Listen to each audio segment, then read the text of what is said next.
Então eu vou falar hoje de Tsongkhapa, da sua relação com a fraternidade dos Himalaias, mas eu vou um pouco além. Eu também vou falar o que aconteceu com a Gelugpa, né, na medida do possível, do tempo curto que nós temos, o que aconteceu com a Gelugpa após Tsongkhapa, porque a escola Gelugpa, ela não morreu, ela ainda vive. Então tem esse elo com os Mahatmas que estão por trás do movimento teosófico, mas também a linhagem Gelugpa continuou atuando no mundo. Tsongkhapa, também chamado de Lobsang Drakpa, nasceu em 1357 e morreu em 1419. Tsongkhapa é o fundador da Escola Gelugpa, a Escola dos Gorros Amarelos, e junto aos seus discípulos, nós temos dois desses discípulos aqui nessa imagem, é uma imagem bem comum, à esquerda Kedrubi Pausangpo e à direita Gyaltso Sabi. Esses discípulos vão suceder Tsongkhapa no comando da Escola Gelugpa, eles vão ser chamados de os Ganden Tri, devido ao mosteiro de Ganden, que vai ser a sede principal da escola Gelugpa, fundado por Tsongkhapa. Então, junto a Gyaltso Sabi, Kedrubi, Sherab Seng, Gedundrubi e outros, ele funda esse novo núcleo. Havia uma necessidade de reformar o Dharma no Tibete. E a gente vai ver um pouquinho mais sobre isso mais adiante. Então, ele fundou os três mosteiros principais, que vão se tornar mosteiros bem grandes, os mosteiros de Ganden, de Sera e de Drepung, que ficam, depois eu vou mostrar o mapa do Tibete, eles ficam próximos de Lhasa, bem na região central do Tibete. E Tsongkhapa foi autor de inúmeros tratados sobre a senda e sobre a filosofia budista. Ele escreveu muitos textos e ainda não tem tanta coisa dele assim traduzida, não só dele, mas desse núcleo Gelugpa inicial, né? Às vezes a gente tem traduções mais informais que circulam em centros por aí, ou que são transmitidas mais oralmente, mas a gente ainda não tem tanto material realmente disponível, e a qualidade das traduções também que a gente tem disponível nem sempre são as melhores. Tsongkhapa é muito mencionado em obras da literatura teosófica. A gente vê menções a ele, por exemplo, na carta do Mahatma Ka, em que ele é chamado de o reformador do lamaísmo esotérico e vulgar, né? Que seria o lamaísmo exotérico. Aqui está falando do núcleo mais interno do budismo e do núcleo mais externo. Também é dito nessa carta que Tsongkhapa foi um adepto que alcançou um estado elevadíssimo, um dos estados mais elevados que alguém pode alcançar, e teria sido um dos mais recentes a ter alcançado esse estado. Aí, entre algumas complicações também da linguagem teosófica, que a gente vai ver também no volume 6 da Doutrina Secreta, sobre o status espiritual de Tsongkhapa, né? Vamos só deixar por aqui que ele é realmente um ser bastante elevado e que os Mahatmas prestam muito respeito a esse ser, a essa grande alma. Na carta do Mahashohan é dito que somos os discípulos humildes desses lamas perfeitos, quando ele se refere a Tsongkhapa e está se referindo a toda essa linhagem a qual Tsongkhapa está ligado, que também aí faz uma ponte com Amitabha Buda, com Avalokiteshvara, que representam a compaixão, que representam o Logos dentro de nós, e toda a energia compassiva que quer despertar e que quer se irradiar para todos os seres, que está no lótus do nosso coração. Tsongkhapa muitas vezes é considerado como uma emanação, né? Aqui é um sentido simbólico, não que ele é uma encarnação no sentido literal de um Dhyani Buda ou de uma deidade como Avalokiteshvara, mas é no sentido simbólico de que ele está ligado a essa linhagem dos Bodhisattvas que lutam para que a humanidade, para que todos os seres possam se libertar do samsara, possam se libertar do sofrimento, que lutam para que todos nós possamos despertar o ideal altruísta, que todos nós possamos despertar a compaixão, e vai fazer com que a gente também sirva aos outros seres, com que a gente ajude as outras pessoas e o planeta como um todo. Entre os mandamentos de Tsongkhapa, aqui já é um texto que está nos Collected Writings, mas isso também tem no volume 6 da Doutrina Secreta, é dito que Tsongkhapa deu esse mandamento de que os arhats eles façam uma tentativa de iluminar o mundo, incluindo os bárbaros brancos. A cada século, a cada final de quarto de século, isso também é mencionado no volume 1 da Doutrina Secreta, a própria publicação da Doutrina Secreta está dentro disso, né? A formação da sociedade teosófica, os Mahatmas por trás, aquele núcleo inicial que eu estou falando, né, com Blavatsky sendo a Upasika, sendo a iniciada, que estava ligada a essa linhagem. Upasika é um termo budista, Blavatsky ela é ligada a esse Buda Dharma, que chega até Tsongkhapa, e vou falar também um pouco mais sobre isso. Só que até hoje, disse Blavatsky no século XIX, nenhuma dessas tentativas foi coroada de bom êxito. Não foi coroada de bom êxito por uma simples razão, como os próprios textos budistas explicam, nós vivemos em tempos degenerados, nós vivemos na Kali Yuga, então é sempre mais difícil para que essas iniciativas elas durem por muito tempo. Então por isso que de quando em quando tem que surgir novas escolas, de quando em quando tem que surgir novos impulsos, de quando em quando temáticas que foram abandonadas têm que ser retomadas, porque todos esses grupos eles têm um núcleo central, eles vão enfraquecendo, aí há a necessidade de reavivar aquele núcleo ou de criar um novo núcleo, ainda assim ligado àquela linhagem. Enquanto continuarmos na Kali Yuga, será assim, e a Kali Yuga não tem uma hora muito próxima para acabar. A gente tem que aceitar, né? Tem que aceitar essa impermanência. Não podemos ser apegados a grupos, núcleos, instituições, etc., porque nada é eterno. Mohini Chatterjee, que também atua bastante nos meios teosóficos, atua bastante na Índia, depois ele se aproxima também da Laura Holloway. Quando ele estava em Darjeeling, uma cidade na Índia, ele encontrou um comerciante tibetano que se disse ligado à escola Gelugpa, essa escola que foi fundada por Tsongkhapa. E esse comerciante disse ao Mohini que existiam homens muito superiores aos lamas regulares, né? Aqueles lamas no Tibete, que são aqueles lamas mais públicos, que as pessoas, pelo menos que moravam no Tibete, sabiam que eles existiam. Mas existiam ainda esses seres mais superiores que viviam geralmente nas montanhas mais além de Shigatse. Vou mostrar um mapa sobre isso. O vendedor ele reconheceu um retrato do Mahatma K. Quando Mohini mostrou esse retrato para ele, isso até casa com aquilo que o Mansur comentou sobre a pesquisa do Daniel Caldwell, sobre as pessoas que viram os Mahatmas. Então, o vendedor reconheceu, esse Gelugpa reconheceu o Mahatma K e fez uma profunda prostração no chão ao vê-lo. Então, ela era uma pessoa que estava, no mínimo, muito bem informada, uma pessoa que tinha acesso. E esse trecho aqui, que está no livro Cartas dos Mestres de Sabedoria, fala de que na Índia e naquelas regiões próximas do Tibete, realmente eles encontravam budistas, Gelugpas, que sabiam da existência dos Mahatmas, e alguns que eram assumidamente chelas dos Mahatmas. Mas isso a gente não vai encontrar tão facilmente por aí. Aqui o mapa do Tibete. Então aqui fica Shigatse. Lembrando que Blavatsky passou por essa região no século XIX, depois eu vou falar dos Panchen Lamas, monastérios de Tashilhunpo, um monastério que vai ser a sede do núcleo mais interno, principalmente a partir do século XVII, da escola Gelugpa. Então, Shigatse é a segunda maior cidade do Tibete, fica aqui no sudoeste do Tibete, né? E aqui está Lhasa. Lhasa está um pouco aqui mais em cima. Aqueles principais mosteiros Gelugpa que eu falei, Ganden, Seri e Drepung, eles ficam nas cercanias de Lhasa e vão acabar se tornando mosteiros mais públicos, porque vão realmente ser muito grandes. A escola Gelugpa vai crescer bastante no Tibete. Tsongkhapa, ele viveu primeiramente em Amdo, que é essa outra província aqui.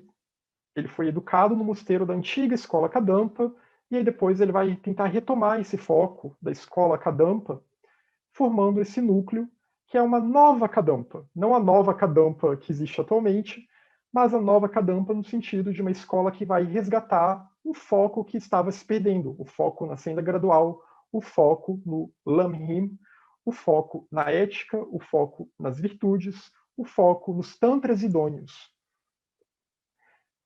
Qual é o fluxo do Dharma, então, que chega até a Gelugpa, que chega até Tsongkhapa? Essa imagem aqui que eu coloquei é uma imagem simbólica que mostraria, né, toda a linhagem de Tsongkhapa aqui no centro e depois o que viria depois dele. Há uma linhagem que a gente pode localizar que remonta até o Buda Shakyamuni.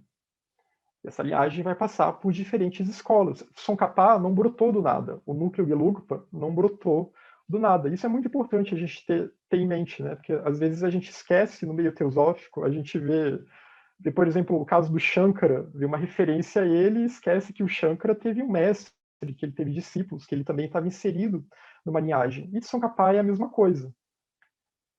Então, vamos lá voltar para a Índia antiga, vamos voltar para o Buda Gautama, o Buda Shakyamuni. Lá em torno de 643, 563, o Buda vai ter um núcleo mais interno, que vai ser chamado de o Círculo dos Arhats. Eu até coloquei uma referência do volume 1 da Doutrina Secreta, porque a Blavatsky ela vai chamar esse núcleo mais interno do Buda de Círculo dos Arhats, que aí vai ter muitos nomes. Ananda, Subhuti, Mahakashyapa, e outros nomes, né? Não é um grupo tão grande assim, mas vai ser um grupo interno. O Buda vai dar ensinamentos mais reservados para esse grupo e esse grupo vai ensinar o público. Então, muito daquele budismo que a gente vê no Dhammapada, o chamado budismo Theravada, o budismo que vai na literatura teosófica é chamado de budismo do sul, porque ele vai se espalhar bastante no sul da Índia. Esse budismo ele é mais público, mais monástico, e já esse budismo que deriva do círculo dos arhats é o budismo mais filosófico, mais interno, e é a porta para o caminho esotérico. Esse budismo vai ser a base do que mais tarde vai ser chamado de a escola Mahasangika, a escola da grande Sangha, da grande assembleia, que vai começar a espalhar os sutras e tratados do grande veículo, do Mahayana, que na literatura teosófica é referido como o budismo do norte. E aí, publicamente, cerca de uns 200 anos depois, né, que o Buda deixou seu corpo físico, esses ensinamentos começam a vir à tona. E é o budismo que vai enfatizar o voto do Bodhisattva, vai enfatizar todo aquele compromisso que os Mahatmas enfatizam, de que o ensinamento não deve ficar somente restrito a um grupo seleto. É claro que, né, a gente tem que tomar cuidado para onde a gente espalha o ensinamento, nem tudo pode ser divulgado, algumas coisas devem ser secretas, por isso que se fala também numa senda oculta, no ocultismo e esoterismo, mas é esse caminho que prioriza e que preconiza o altruísmo, na linguagem budista, que preconiza bodhicitta. Então, essa escola, os sutras tratados Mahayana, vão começar a se espalhar, cerca de uns 200 anos depois do Buda. E aí vem a escola Madhyamika, com Nagarjuna, a escola Yogacara, com Arya Asanga, os ensinamentos públicos dessa escola, o que sobrou dessas escolas, né, o que a gente tem acesso até hoje. Isso vai desembocar em várias outras decorrências ao longo da história do budismo da Índia, até o século VIII, quando há uma primeira tentativa de levar o budismo ao Tibete. Não vai dar muito certo, devido a alguns problemas que não vem ao caso agora. Mas aí no século XI há uma retomada. Lembrando que tudo isso aqui tem essa base, Madhyamika e Yogacara. Yogacara é a escola enfatizada na doutrina secreta e também na Voz do Silêncio. No prefácio da Voz do Silêncio é um texto Yogacara, como a própria Blavatsky fala. Né? Ela menciona Arya Asanga, um dos grandes expoentes dessa escola. A escola Kadampa, no século XI, vai tentar retomar todo esse foco aqui da Índia, fazendo uma síntese. Vai dar certo por um tempo, depois vai enfraquecendo, e aí no século XII, eu errei aqui, faltou um izinho, no século XII surge a escola Sakya, que vai crescer bastante. A escola Sakya vai ter muitas subvertentes, subescolas, que vão se espalhar pelo Tibete. E também vão enfraquecendo depois, né? Como eu falei, isso faz parte da Kali Yuga, por isso que é sempre necessário ter um novo impulso, ter uma nova reforma de quando em quando. E aí depois isso vai chegar na escola de Lugpa. E toda a tônica comum aqui, né, a escola de Lugpa no século XIV, mas toda a tônica comum, então é o budismo Mahayana, o budismo do norte, a senda dos Bodhisattvas, o Vajrayana e o Tantra. Vai haver muita preocupação, principalmente na escola Kadampa e depois na escola de Lugpa, com essa questão do Tantra. Vajrayana significa o veículo adamantino. É o veículo esotérico, seria a porta dos mistérios, a porta para os mistérios maiores, em que vai haver meditações mais profundas, vai se mexer com chakras, vai haver ritos mágicos, vai haver bastante uso de mantras, é realmente uma escola em que vai se usar a magia. Só que ela pode ser facilmente distorcida, ela pode facilmente cair no caminho da mão esquerda. Isso aconteceu bastante na Índia e aconteceu também bastante no Tibete. E tem muitos textos que falam sobre isso, posso dar referências depois. Mas então vai haver essa grande preocupação com o Vajrayana, porque esse é o caminho que vai levar as pessoas para se aprofundarem na senda. É a porta para o que na teosofia a gente chama do caminho do ocultismo prático. E os livros de Kyuté, eles se referem ao Vajrayana.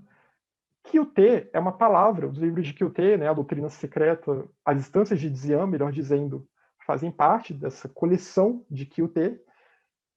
Kyuté significa Tantra. Kyuté é uma transliteração, que não foi nem a Blavatsky que inventou, outros estudiosos já usavam lá no século XIX, é uma transliteração para a palavra tibetana, que é bem difícil de pronunciar, guild seria escrevendo, tentando pronunciar de forma aportuguesada, né?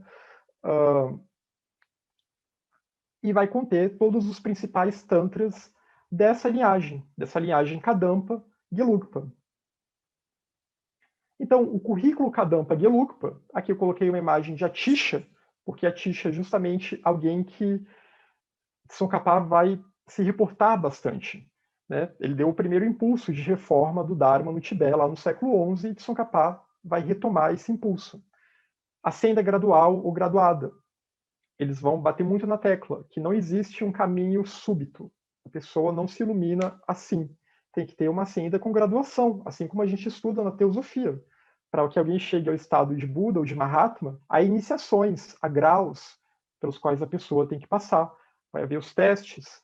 Então, é um caminho longo, é um caminho que leva muitas vidas. Uma síntese do Mahayana. O Lamrim faz muito isso também. Vai sintetizar, vai pegar o básico do ensinamento Mahayana, da senda do Bodhisattva. Lojong, a alquimia mental. O despertar de Bodhicitta, o despertar da mente altruísta. Os tantras idôneos, as linhagens tântricas idôneas, porque vai haver muito questionamentos se alguns tantras que estavam correndo pelo Tibete se eram realmente idôneos. Algumas vertentes não estavam entendendo bem o simbolismo tântrico, estavam levando tudo aquilo ao pé da letra, como acontece hoje em dia, né? Por isso que é até complicado usar essa palavra, as pessoas começam a achar que tantra é magia sexual, é massagem erótica, é terapia para casal, e o tantra budista genuíno não é nada disso. São meditações simbólicas, é uma linguagem velada, o que a gente chamaria de a linguagem do crepúsculo. O Kalachakra Tantra, então, é um desses tantras que está ligado às instâncias de Dzyan. Já falei bastante sobre isso em outras palestras. Tem os trabalhos do David Regal que falam sobre isso, a Blavatsky cita o Kalachakra Tantra, que é essa vertente do Tantra que vai falar sobre cosmogênese, vai falar sobre a identidade macro-microcosmos, então, que vai reunir uma série de ensinamentos profundos. A voz do silêncio usa o termo do yogi do círculo do tempo, logo no início da voz do silêncio. Não sei se bem no início, mas por aí. E Kalachakra significa isso, significa círculo do tempo. É o que há de mais profundo. E o que a gente tem acesso hoje é só a ponta do iceberg, a ponta da ponta do iceberg. E o Kalachakra Tantra, posteriormente, vai ser enfatizado pelos Panchalamas, lá em Shigatse, perto de Shigatse, em Tashilhumpo. E isso tudo é a base da escola dos mistérios tibetanos. Da mesma forma que o Egito tem os seus mistérios, tinha suas escolas de mistérios, a gente tinha as escolas de mistérios no mundo helenístico, como os mistérios de Eleusis. Aqui também a gente tem uma escola dos mistérios tibetanos que vai possibilitar que pessoas alcancem o caminho do adeptado. Blavatsky, ela é upasika porque ela tem ligação com tal escola. Ela foi ao Tibete. Então, tem um projeto teosófico de um lado, que os Mahatmas ligados a Gelugpa estavam por trás, mas também tem essa ligação com essa linhagem mais especificamente budista mesmo. E Blavatsky mesmo não tinha o menor problema de se autodenominar budista. Então, não precisa anular uma coisa, não anula a outra. Né? E os Mahatmas não abandonam uma linhagem só porque agora tem um outro projeto. Enquanto houver almas conectadas com aquela outra linhagem, interessadas e buscando, enquanto aquela linhagem estiver ainda mais ou menos viva no mundo, elas não serão abandonadas. Não existe instituição única, povo escolhido e nenhuma religião única, pelo menos não ainda. Por que não existir nas escolas, ou não insistir nas escolas que já existiam? Era necessário dar um novo impulso à reforma de Atisha. Então era necessário formar um novo núcleo. E como diria o Evangelho de Mateus, ninguém põe vinho novo em odres velhos, senão a coisa fica um pouquinho complicada. Às vezes insistir, né, eles iam tentar insistir talvez em escolas que já, né, em mosteiros talvez da Sáquia, que já não estavam mais tão com tanta energia e iam ter que ficar brigando e debatendo à toa e desperdiçando mais energia, então é melhor criar um grupo novo, criar o seu próprio grupo. Aqui alguns livros de Tsongkhapa, a maioria está em inglês, né? Não tem muita coisa em português, como eu falei. Aqui é o Lamrim Chenmo, que é uma das grandes obras dele. Não é uma, digamos assim, a obra que mais se aprofundaria em questões tântricas, vajrayana, etc., ou até em questões filosóficas. É uma obra bem prática, mas é uma obra muito importante e muito profunda também. E agora tem uma tradução em português, tem também uma tradução em espanhol, e eu uso bastante a tradução em inglês, né, nos nossos estudos, que a gente realiza toda quarta-feira. Blavatsky menciona o Lamrim.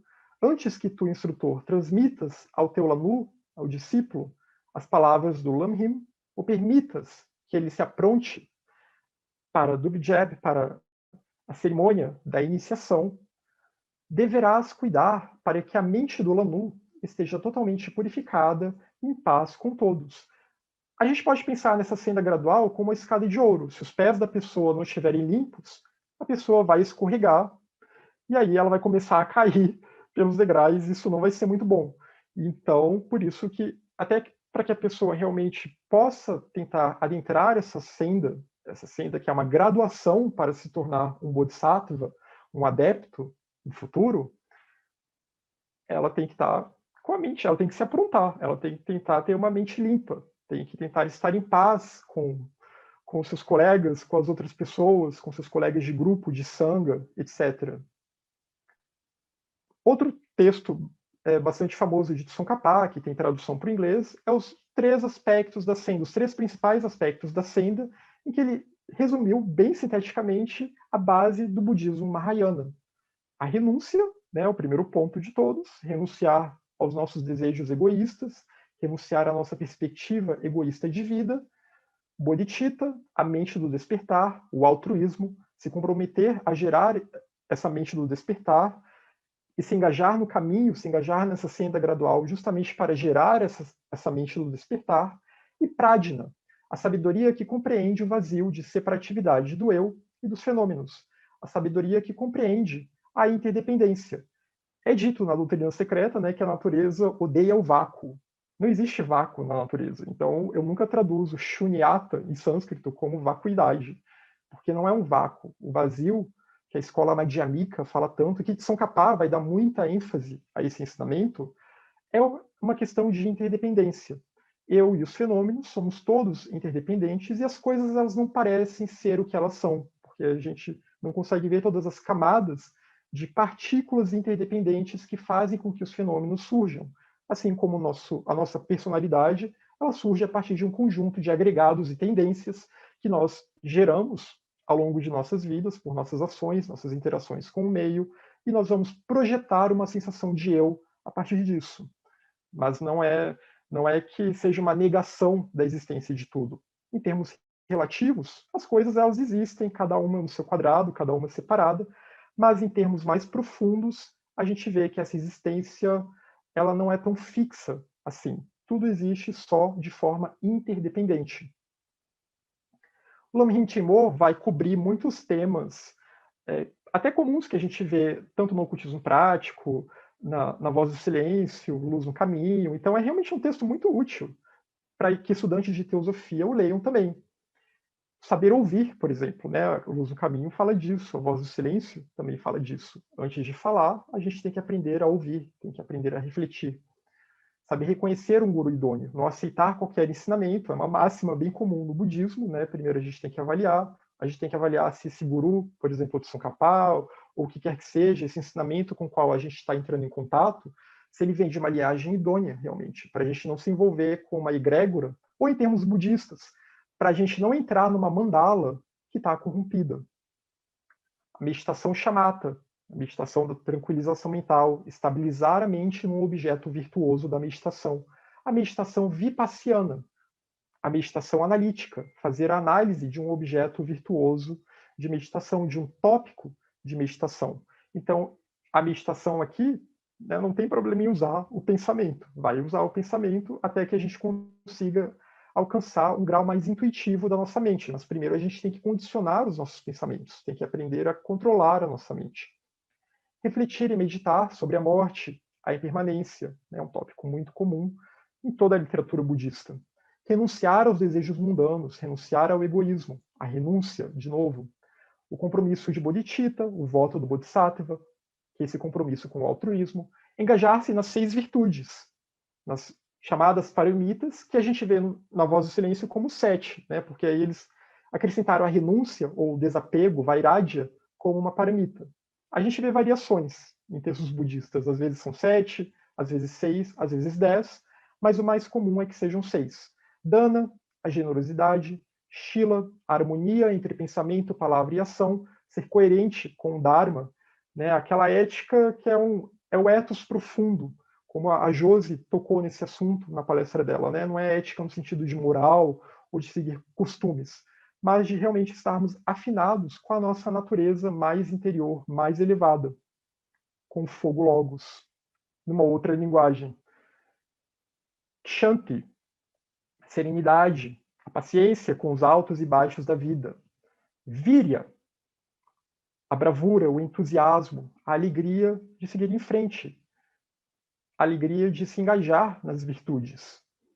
Dhyana, a plena atenção, ter vigilância mental, ter contínua lembrança do Dharma, dos ensinamentos, praticar a meditação de shamatha e de vipassana, e prajna, por meio também da meditação de vipassana, da meditação analítica, do estudo, da reflexão, gerar um discernimento. Prajna está muito associado ao que na Vedanta vai ser chamado de viveka, ter o discernimento sobre aquilo que é real, de fato, e aquilo que é só real em termos relativos, aquilo que não é tão real assim. A gente não ficar se perdendo com os joguinhos e ilusões da nossa mente, os joguinhos e ilusões do samsara, e entender que eu e os fenômenos somos vazios de separatividade, que eu e os fenômenos somos interdependentes. A equanimidade.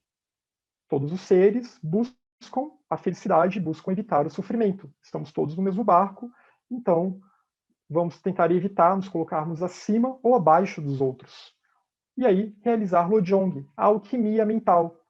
Trocar eu por outros. Colocar os outros seres como a prioridade da nossa prática espiritual, que é bem a motivação de um Bodhisattva, de um Mahatma. Atuar em prol de todos os seres. Gerar bodhicitta. Lojong leva a essa geração de bodhicitta, da mente do despertar, da mente altruísta. Mais tarde, Tashilhumpo e os Panchen Lamas, né? Já um pós-Tsongkhapa, aqui, fundado por Gedun Drube, após a morte de Tsongkhapa. Gedun Drube também póstumamente vai ser chamado de Dalai Lama. Não vou entrar em detalhes sobre essa questão de Dalai Lama, porque é uma história bem complexa, que envolve questões políticas, envolve o Império da Mongólia, mas a questão aqui é que, póstumamente, ele vai ser chamado de primeiro Dalai Lama. Após a morte de Tsongkhapa, ele vai fundar esse monastério aqui de Tashilhumpo, que é muito falado na literatura teosófica, por isso que eu estou dando destaque a ele. E esse monastério vai se tornar um local de retiros mais reservados nos séculos XV e XVI. Né? A Gelugpa não parou depois que Tsongkhapa morreu, onde atuaram em Sapa, Kedrubi, um outro Kedrubi, não aquele que atuou contemporâneo de Tsongkhapa, né? Um Kedrubi posterior, Kedrubi Sangye-Yeshi, e outros personagens vão atuar, fazer retiros aqui. Nesse monastério e em um outro monastério chamado Ensa, que vai ser um monastério mais reservado. Aqui a sílaba Kalachakra, tem a sílaba Kalachakra, não dá para ver aqui na fachada do monastério, porque esse monastério ele vai se prestar bastante a justamente zelar pelos ensinamentos do Tantra do Círculo do Tempo, por esses ensinamentos que eu mencionei, que vão tratar da cosmogênese, que vão tratar da antropogênese, que vão tratar de ensinamentos altamente reservados, de ritos, profecias, etc., sadanas, práticas muito profundas. A partir do século XVII, os Panchen Lamas, ou Tesho Lamas, como a gente vê mencionado na literatura teosófica, ou Tashi Lamas, do primeiro ao quarto Panchen Lama, vão se tornar os detentores oficiais da linhagem mais interna do Buda Dharma no Tibete. Eles vão começar a zelar por isso. Também não vou entrar muito em detalhes sobre as confusões que estavam acontecendo, né? A Gelugpa, ela tem muitas subvertentes e subescolas, ela cresceu muito. E algumas dessas subvertentes não estavam mais seguindo exatamente o ensinamento de Tsongkhapa. A única coisa que eu vou dizer sobre isso é que há dugpas entre os Gelugpas também. Mas a questão é que então foi necessário formar esse núcleo mais oficialmente, com os Panchen Lamas se tornando essa nova, se tornando meio que os hierofantes do Tibete, digamos assim, para zelar pelo que havia de mais esotérico da linhagem de Tsongkhapa, e atuando em Tashilhunpo e também no outro mosteiro mais reservado que eu mencionei, ainda mais privado. Só relembrando o mapa, né, aqui Shigatse, aqui Lhasa, então eles estavam bem distantes. E aí depois, no século XIX, a Blavatsky vai andar por essa região. A linhagem dos Pantilamas vai se recolher um pouco antes, oficialmente, da Blavatsky chegar, mas quem sabe ela pode ter se encontrado com alguém dessa linhagem, porque ela se encontrou com muita gente lá que não era facilmente encontrável. Aqui uma estátua de Arya Maitreya, o futuro Buda, que ainda vai demorar um bom tempo para vir ao planeta, né? E essa estátua é uma estátua gigante que tem dentro de Tashilhunpo, dentro do monastério de Tashilhunpo. Muito ligado também Maitreya à literatura da escola Yogacara, que é bastante enfatizada na literatura teosófica. Então, só falando mais um pouquinho dos Panchen Lamas, tem o primeiro Panchen Lama, aqui vocês veem a foto dele, Lobsang Choski Gyaltsen, e a tônica é aquela mesma tônica que a gente viu com Tsongkhapa, com Lamrim. Esse primeiro Panchen Lama vai ser bem atuante, escreveu mais de 108 textos, inclusive sobre Lamrim e sobre Guru Yoga. Né? Guru Yoga é uma coisa muito importante para a linhagem budista, você identificar a linhagem e você se conectar com o Guru. Não no sentido de idolatria, mas para se conectar com a egrégora, ou com a mandala, uma linguagem mais budista, para se conectar com esses ensinamentos e para se colocar como alguém disponível, como alguém disposto a trabalhar em prol dessa linhagem. Lobsang Yeshe, o segundo Panchen Lama, ele vai atuar com o sétimo Dalai Lama, vai ser o guru do sétimo Dalai Lama, que é chamado de mais nobre dos Dalai Lamas. Realmente o sétimo Dalai Lama escreveu muitos textos interessantes, belos e profundos. Foi bastante fiel, né, à tônica Gelugpa genuína. Depois tem o terceiro Panchen Lama, Lobsang Palden Yeshe, que foi instruído pelo sétimo Dalai Lama. O nome deles é até meio parecido, mas a gente tem que lembrar que no contexto tibetano, a gente já leva em conta que muitas vezes o sucessor, na verdade, é a mesma pessoa que o antecessor. Né? A gente está lidando aqui com os tulkus, e geralmente eles renascem, inclusive, muito rápido. O voto deles não permite que eles fiquem muito tempo curtindo Devachan e coisas do tipo. E eles já se preparam para isso, já se preparam para onde vão renascer no futuro. Há práticas específicas para isso. Mas, de qualquer forma, então, tem esse terceiro Panchen Lama, ele vai escrever uma prece para Shambhala, uma prece sobre Shambhala, que é a terra mítica, que é muito mencionada no Tantra Kalachakra, como essa terra mais iluminada, que seria uma terra onde haveria bibliotecas reservadas, onde não é qualquer um que pode acessar, onde somente seres, grandes almas, podem acessar essa terra, esse reino.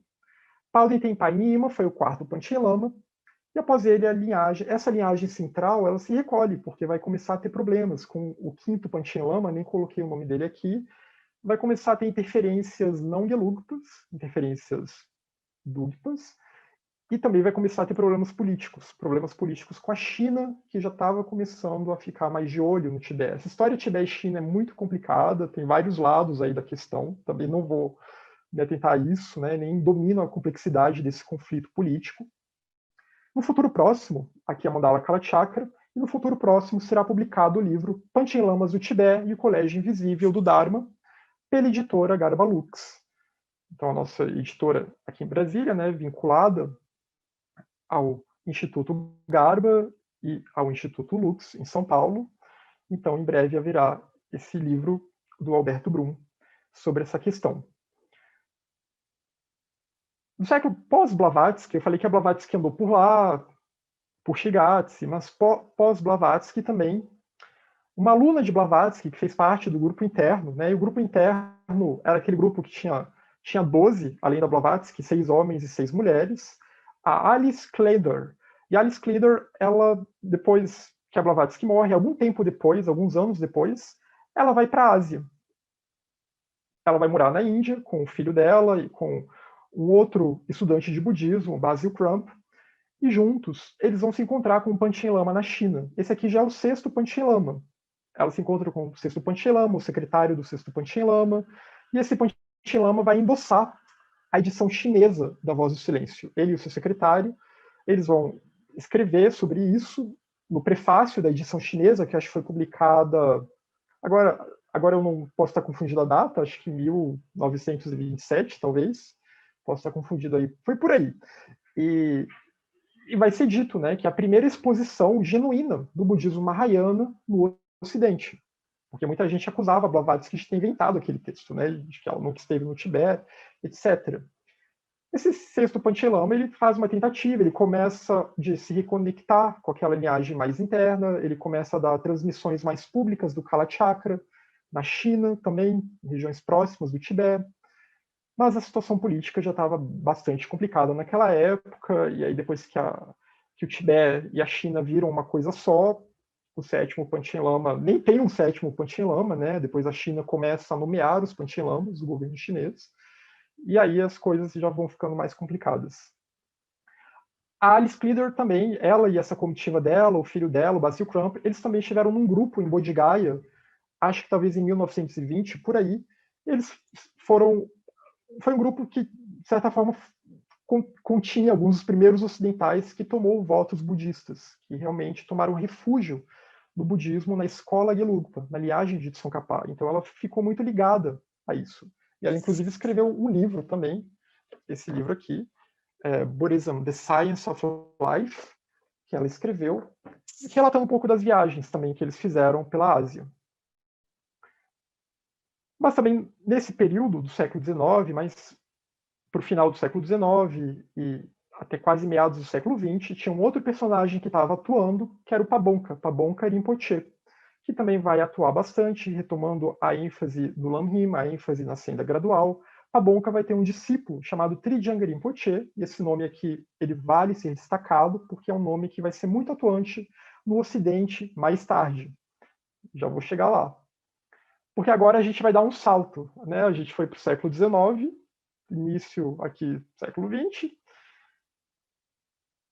e a partir do final do século XX, no quarto final do século XX, em 1975, Lama Yeshe e Lama Zopa foram fundadores da Fundação para a Preservação da Tradição Mahayana. A gente está começando a ver, nesse período, o budismo cada vez mais, a Gelugpa, eu digo, né, a escola Gelugpa cada vez mais chegando ao Ocidente. Em 1975 também, Geshe Rabten, esse aqui da foto, tem esse livro publicado pela editora Teosófica, muitos de vocês conhecem, A Senda Graduada para a Libertação. Geshe Rabten e Gonçar Rinpoche se estabelecem no Tibetan Institute de Rikon, na Suíça. Em 1977, Geshe Rabten inaugura oficialmente o Center for Higher Tibetan Studies no Rabten Choling, em Montpellier, também na Suíça. O primeiro grande centro Gelugpa no Ocidente.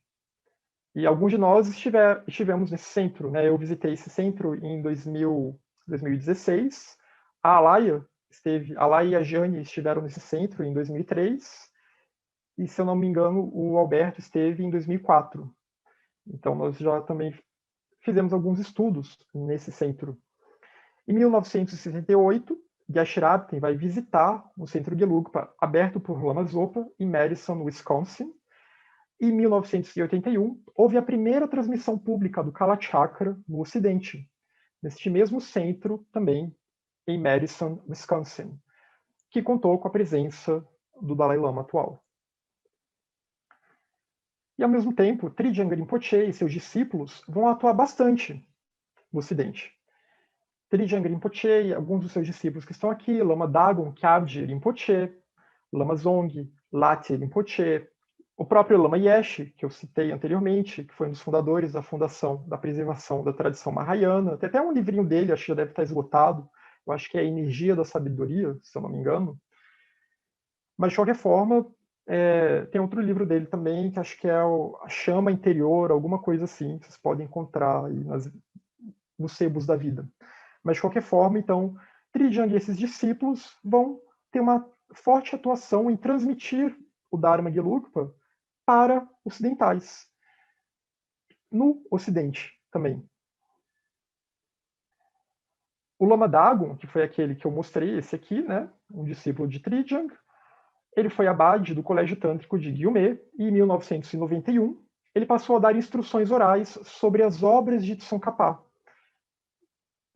e aberto a ocidentais. Então, o budismo Gelugpa foi se abrindo cada vez mais para ocidentais que estivessem interessados, que se sentissem tocados, que se sentissem atraídos. E isso agora vai entrar um pouco também na própria trajetória minha e de outros que estão aqui, porque em 1991 foi criado em Brasília o Centro Lamrim, durante uma atividade com o Alexander Berzin.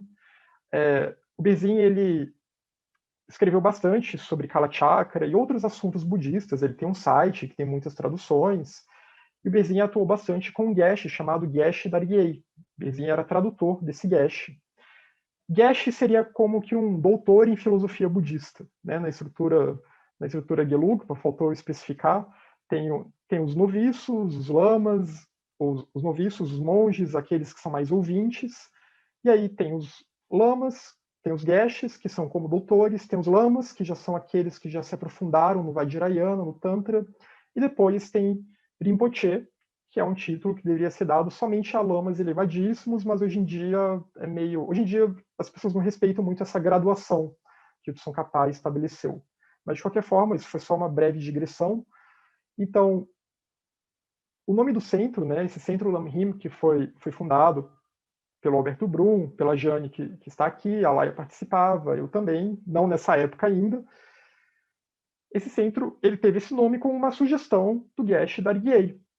E depois ele vai ser rebatizado de Centro Lamrim Mensa, e vai ter esse foco na linhagem de Trijang Rinpoche e seus discípulos, alguns desses monges que a gente vê aqui, que vão enfatizar justamente bastante o Lamrim, a senda graduada. Vão enfatizar essa síntese do budismo Mahayana, que é essa união da filosofia Madhyamika, da filosofia Yogacara, e também uma introdução ao Vajrayana, uma introdução ao Tantra. Aqui só uma foto, então, do período que o Alberto passou com o Dagon. O Alberto, em 2004, né, o diretor do Centro Lamrim Mensa, em Brasília, ele passou 35 dias tendo encontros privados, instruções privadas com Lama Dagon em seu centro, para receber instruções e transmissões orais sobre ensinamentos de Gelugpa e também ensinamentos de Yogacara. O centro estava se qualificando, digamos assim. E também tem um outro monge importante, um outro lama importante que vai atuar bastante no Ocidente, que tem uma ligação também com o nosso trabalho aqui em Brasília, que é o Kirti Senchab Rinpoche. Kirti, ele concedeu transmissões e instruções Kalachakra semi-reservadas em Porto Rico e transmissões e instruções privadas. Isso foi lá em 1984, né? Isso também foi em Porto Rico. Essas duas foram no mesmo evento. Eu escrevi mal aqui. Então, membros do Centro Lamrim participaram, né? Tem essa imagem aqui, o Alberto com o Kirti, um secretário do Kirti. Aqui ele está sem o chapéuzinho amarelo, né? O gorro amarelo característico da Gelugpa, o amarelo que representa a sabedoria. Então, às vezes fica até difícil de diferenciar os dois. Mas membros do Centro Lamrim participaram dessas instruções, transmissões privadas. E em 2001, o Kirti ele concedeu a primeira transmissão Kalachakra no Brasil, no Rio de Janeiro, que também contou com pessoas do nosso centro, do Centro Lamrim Mensa. E a questão aqui da tradução do Kalachakra no Ocidente, tem uma outra pessoa na França, a Sophia River, que publicou livros sobre isso, que traduziu alguns materiais sobre isso para o francês. Atualmente ela não está mais tão focada nesse assunto, né? Mas nos anos 2000 ela publicou material sobre isso, ela domina o sânscrito, e houve contatos e visita, no caso eu, né, de membros do Centro Lama Imensa, ao Gompa de Sofia. Ela tem um Gompa no norte da França, perto da Normandia, uma região chamada Bropoint, em que era dedicado ao estudo do Kalachakra, a pesquisa do Kalachakra. Mas agora o foco dela já está um pouquinho diverso, digamos assim. E também a partir dos anos 1980, o teosofista e budista David Regal, né, que estudou tibetano, sânscrito, e a sua esposa Nancy Regal, passam a publicar suas investigações acerca da ligação entre o Kalachakra e as instâncias de Dzyan, que estão na doutrina secreta. É o David Regal que, de certa forma, vai realmente reavivar, né, tudo aquilo que a gente via, aquela ligação com esse budismo mais interno. Ele vai começar a achar pistas e evidências de que sim, há realmente um vínculo real entre essas instâncias de Dzyan e esses tantras budistas, por meio da pesquisa filológica mesmo. Teve contatos também, né? Eu fiz contatos com ele, outras pessoas, o Alberto também tem contato com o David Regal, e eu comecei a traduzir textos dele sobre esse assunto, sobre essa ligação entre o Kalachakra Tantra, entre o núcleo mais interno da escola Gelugpa. Tem até o texto também, aquele sobre o Rei Tevetat, que ele vai falar sobre a senda súbita dos Dugpas e a senda gradual dos Gelugpas, que eu sei que a Graça gosta bastante, né? A Graça deu palestra sobre isso, então que ele até vai falar em termos bem claros mesmo, né? O que é que os Mahatmas teosóficos estavam rejeitando, as práticas que eles estavam rejeitando. Então, houve contatos, houve tradução de artigos, e esses artigos se transformaram numa coletânea publicada pelo Centro Lusitano de Unificação Cultural, quando o Anacleto entrou em contato comigo, que são os livros esotéricos de Blavatsky e a tradição Sabedoria, que estão sendo editados ainda, né, estão disponíveis ainda na livraria da Kluck. E também tem o Trijang atual, né? Eu falei do Trijang, aquele Trijang passado, mas ele renasceu. Como eu falei, no budismo isso não é um tabu.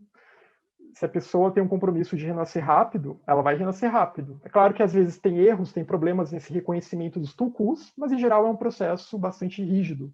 E ele faz parte de uma linhagem que é bem cuidadosa com esse processo.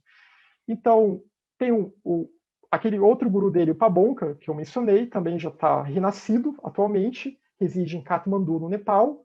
E o Trijang, em 2004, e seus discípulos montaram um pequeno centro em Vermont, nos Estados Unidos, o Trijang Buddhist Institute, dedicado também ao estudo da filosofia Mahayana, dedicado aos ensinamentos da linhagem de Tsongkhapa e também dedicado ao Vajrayana. Em 2016, ele esteve no Rabten Chulig, na Suíça, e no Tashi Rabten, na Áustria, onde concedeu transmissões Gelugpa dos Tantras de Chakrasamvara, Vajrayogini, Tara Branca, e também teve presença de um membro do Centro Lama Imensa, que também são os membros que depois criam o Instituto Garbo em Brasília, e no caso era eu que estava lá.